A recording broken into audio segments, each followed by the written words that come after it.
104.7 IFM. Report! Naitanim ng pamahalang palalawigan ng Pangasinan ang nasa 195,777 na punla. Sa ilalim niyan na nagpapatuloy na Green Canopy Program. Sa datos, karamihan dito ay naitanim sa 1 distrito kung saan umabot na sa 108,701.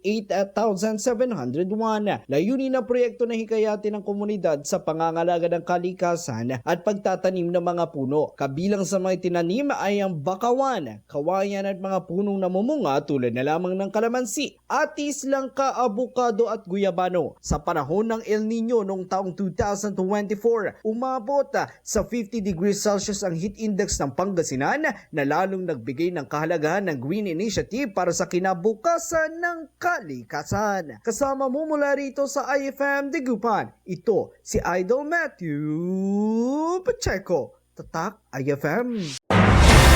IFM News. IFM News. IFM News.